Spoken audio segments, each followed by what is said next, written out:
Bapak, Ibu, Saudara, salam dalam berkat berjaga-jaga. Tiba saatnya kita akan membaca dan merenungkan firman Tuhan. Marilah kita berdoa. Ya Allah, kami datang kepadamu seraya bersyukur untuk segala kebaikan-Mu atas hidup kami, ya Tuhan. Karuniakan kepada kami kekuatan untuk hidup berjaga-jaga atas segala kemungkinan yang menimpa hidup ini. Di dalam Tuhan Yesus kami berdoa. Amin.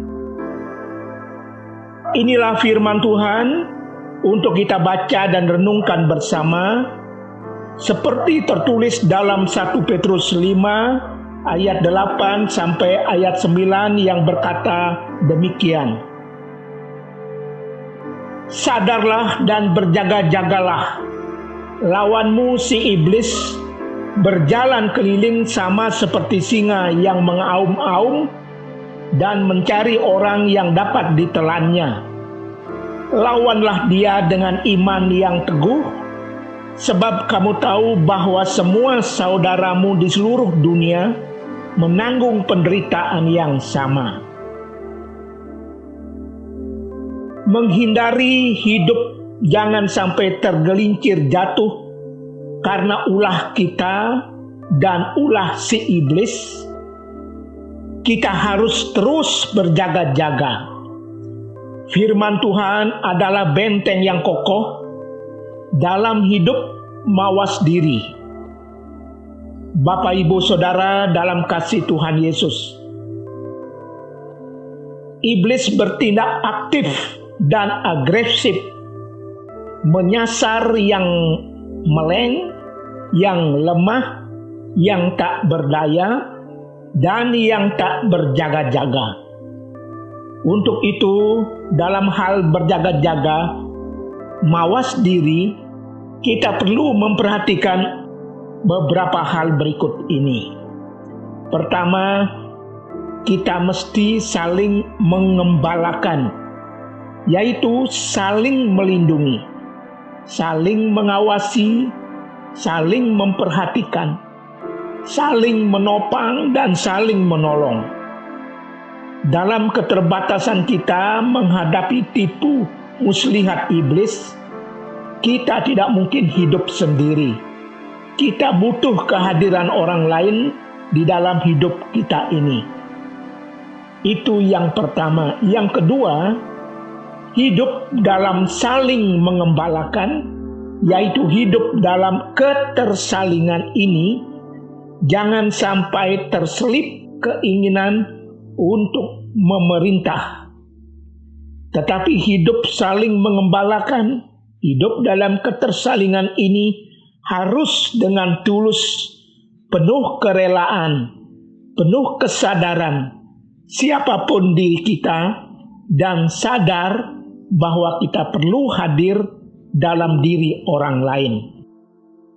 Yang ketiga, hidup dalam saling mengembalakan, yaitu hidup dalam ketersalingan, sesungguhnya tidak mudah. Perlu memiliki iman yang kokoh, mata rohani yang selalu tertuju kepada Tuhan.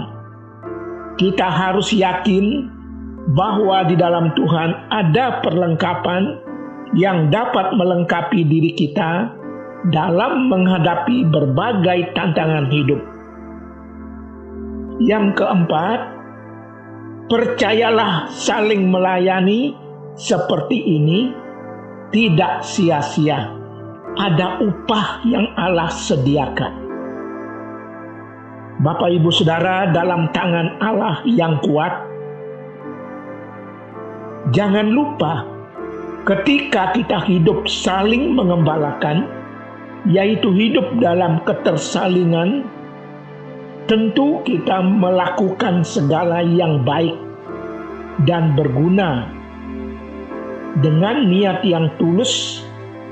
Namun ada saja yang tidak menyukainya, yang menyalahkan, yang tidak mengerti, lalu mempersulitnya. Dalam kondisi seperti itu, tetaplah bertahan untuk melakukan apa yang disebut dengan ketersalingan, saling mengembalakan. Karena firman Tuhan dan iman kita mengajarkannya demikian. Dan jangan lupa bahwa Tuhan Yesus juga bersikap seperti itu.